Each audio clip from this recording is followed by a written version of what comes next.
இப்போ நம்ம எப்படி 4 கப் செய்யறதுன்னு பார்க்க போறோம். ஃபர்ஸ்ட் ஹாஃப் சைஸ் பேப்பர் எடுத்துக்கோங்க.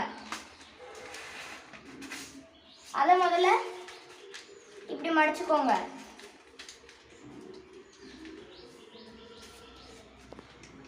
இப்படி மடிச்சிட்டு திருப்பி இப்படி மடிச்சுக்கோங்க. அடுத்து இப்படி ஒரு மடி மடிச்சுக்கோங்க. இப்படி உருந்தோன்னா திருப்பிக்கிட்டு இங்கே ஒன்று வச்சுக்கோங்க. இப்படி அடுத்து இப்படி ஒன்று வச்சுக்கோங்க.